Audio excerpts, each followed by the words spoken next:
Chapter 13, Castles in the Air. Laurie lay luxuriously swinging to and fro in his hammock one warm September afternoon, wondering what his neighbors were about, but too lazy to go and find out. He was in one of his moods, for the day had been both unprofitable and unsatisfactory, and he was wishing he could live it over again.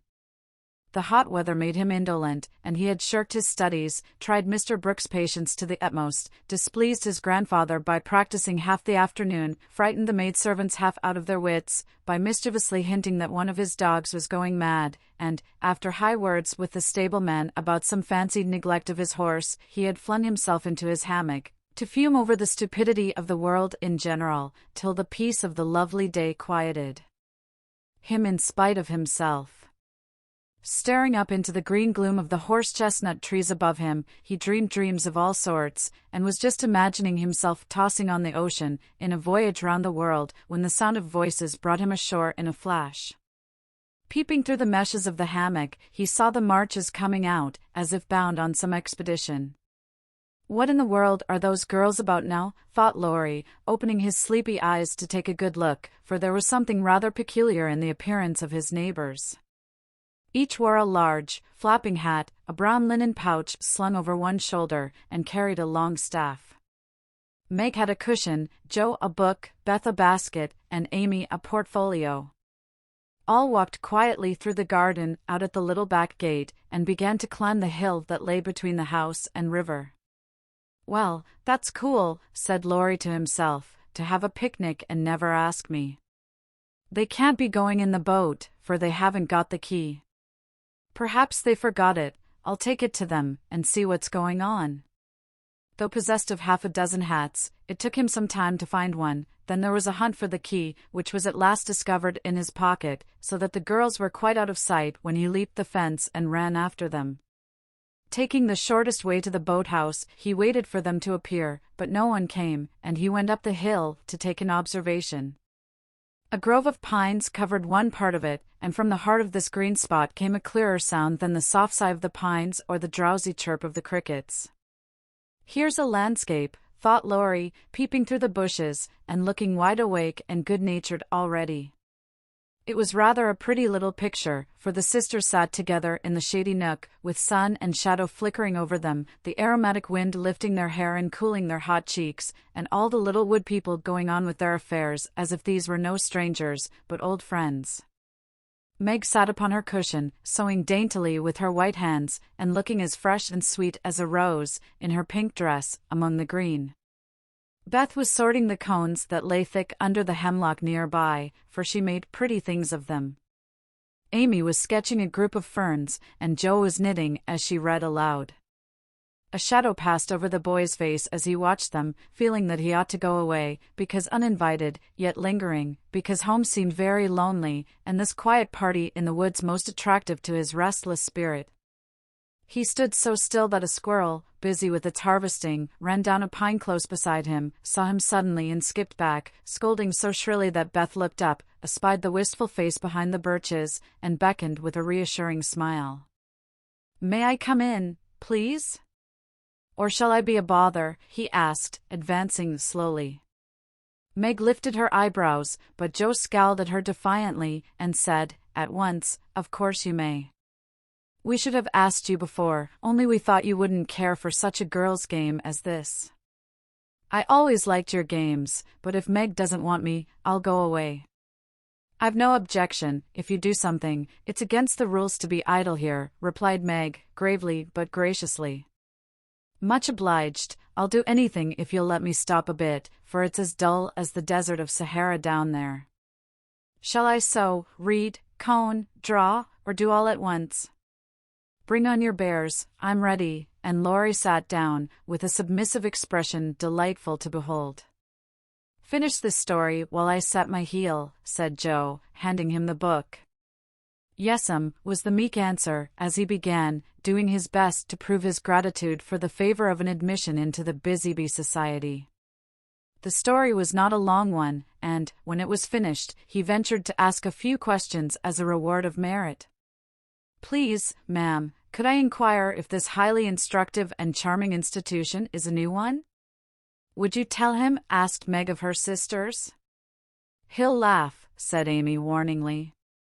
Who cares? Said Jo. I guess he'll like it, added Beth. Of course I shall. I give you my word I won't laugh. Tell away, Jo, and don't be afraid. The idea of being afraid of you. Well, you see, we used to play Pilgrim's Progress, and we have been going on with it in earnest, all winter and summer. Yes, I know, said Laurie, nodding wisely. Who told you? Demanded Jo.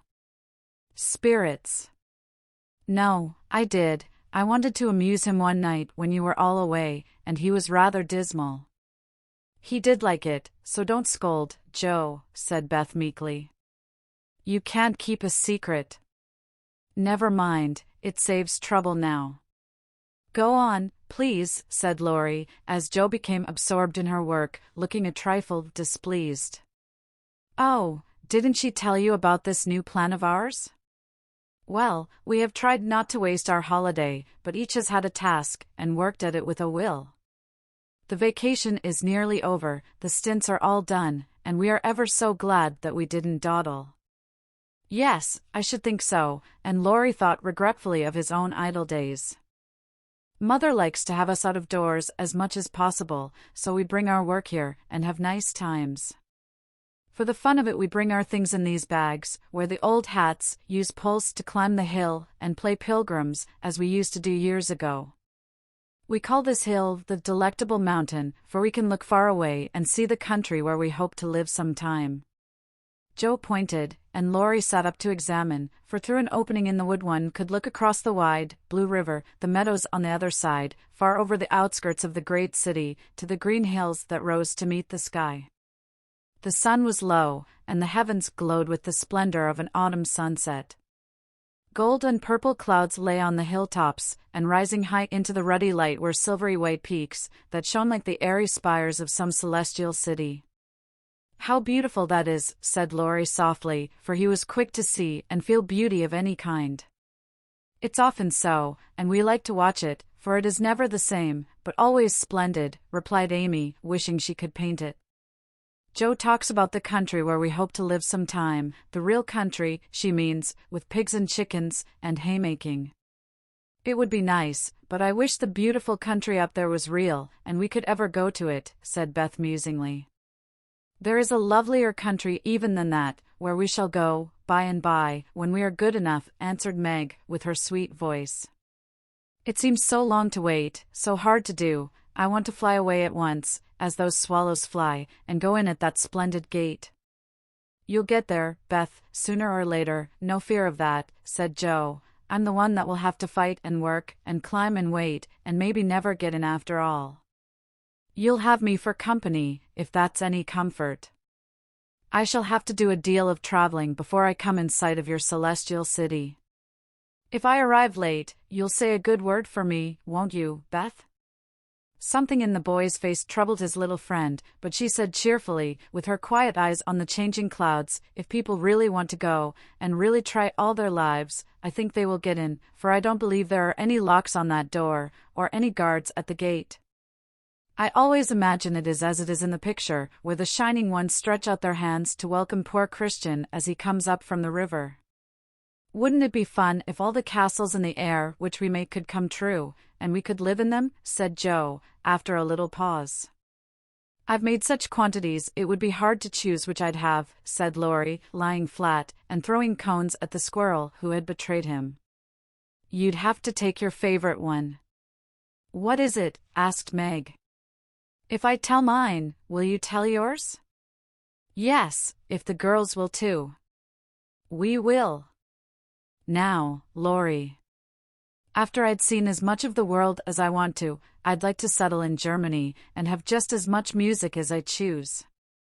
I'm to be a famous musician myself, and all creation is to rush to hear me, and I'm never to be bothered about money or business, but just enjoy myself and live for what I like. That's my favorite castle. What's yours, Meg? Margaret seemed to find it a little hard to tell hers, and waved a break before her face, as if to disperse imaginary gnats, while she said slowly, "I should like a lovely house, full of all sorts of luxurious things, nice food, pretty clothes, handsome furniture, pleasant people, and heaps of money.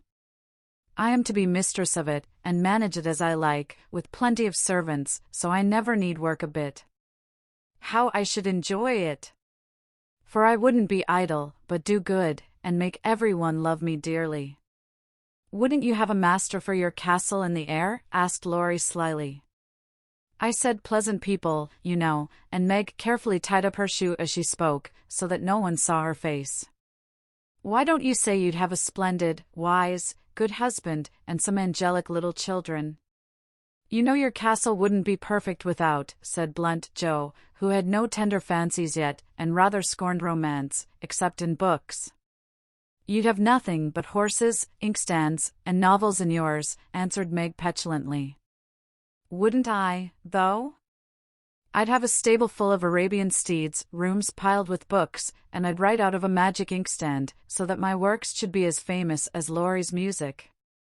I want to do something splendid before I go into my castle, something heroic or wonderful, that won't be forgotten after I'm dead. I don't know what, but I'm on the watch for it, and mean to astonish you all, some day. I think I shall write books, and get rich and famous. That would suit me, so that is my favorite dream. Mine is to stay at home safe with father and mother, and help take care of the family," said Beth contentedly.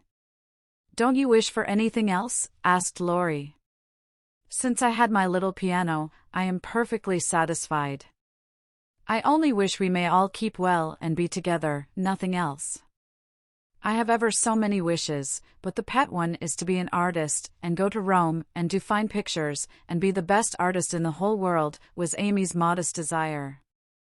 "We're an ambitious set, aren't we? Every one of us, but Beth, wants to be rich and famous, and gorgeous in every respect. I do wonder if any of us will ever get our wishes," said Laurie, chewing grass, like a meditative calf.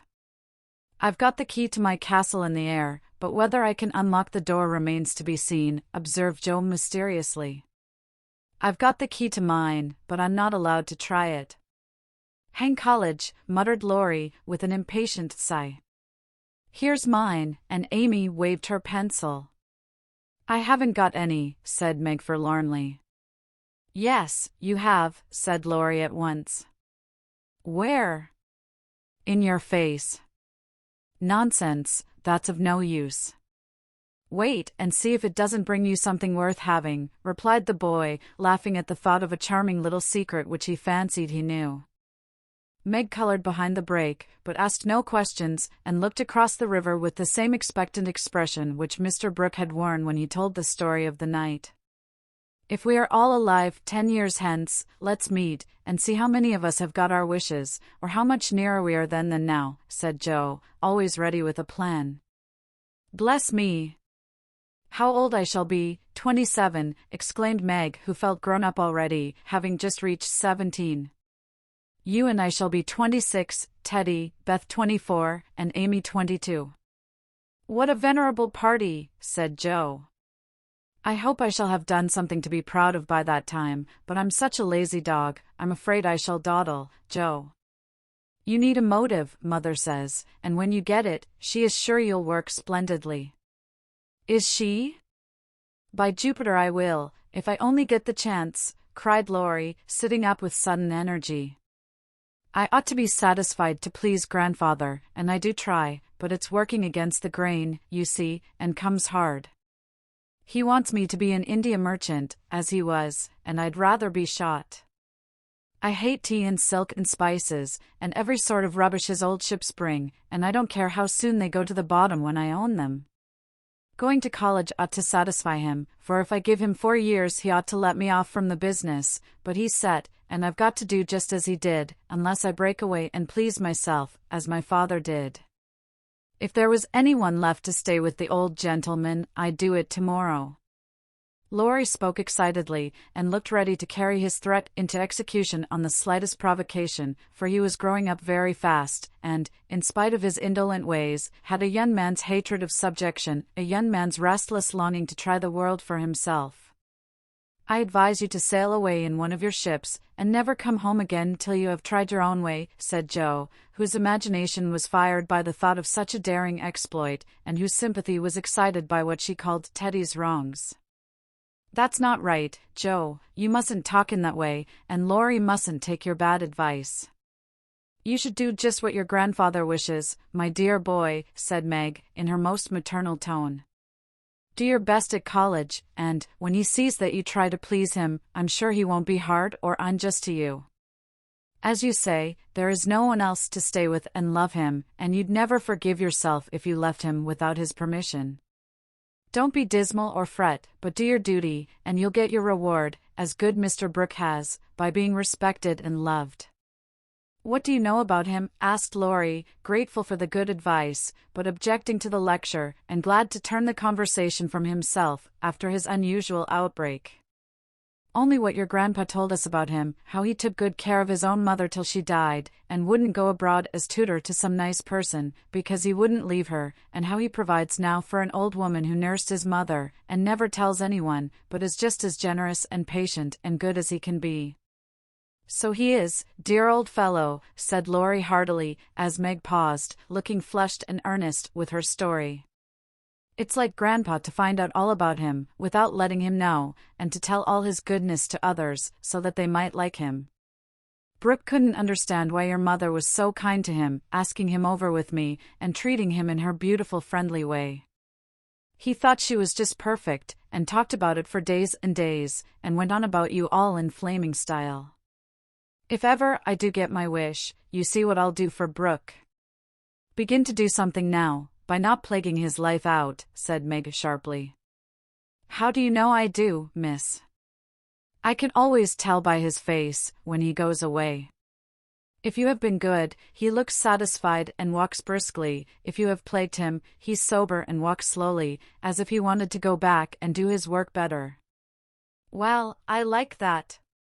So you keep an account of my good and bad marks in Brooke's face, do you? I see him bow and smile as he passes your window, but I didn't know you'd got up a telegraph." "We haven't, don't be angry, and oh, don't tell him I said anything.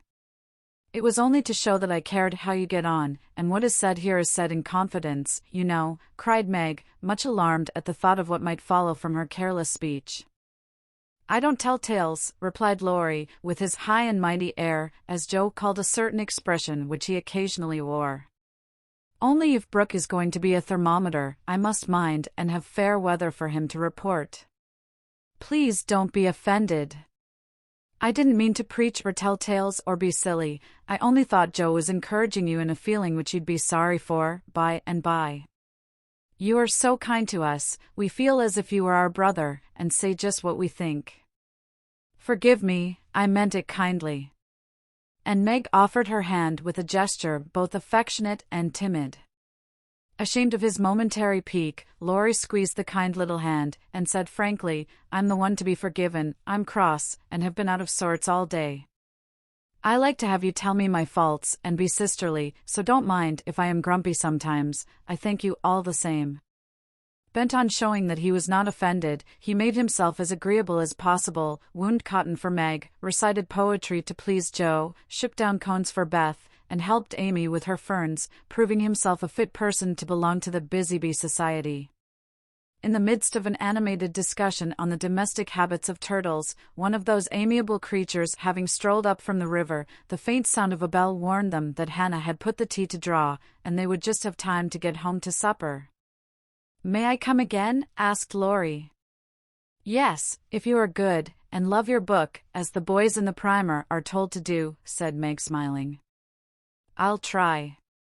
"Then you may come, and I'll teach you to knit as the Scotchmen do. There's a demand for socks just now," added Joe, waving hers, like a big blue worsted banner, as they parted at the gate.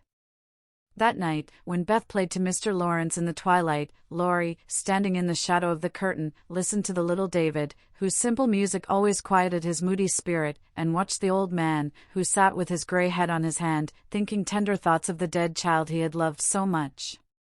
Remembering the conversation of the afternoon, the boy said to himself, with the resolve to make the sacrifice cheerfully, "I'll let my castle go, and stay with the dear old gentleman while he needs me, for I am all he has."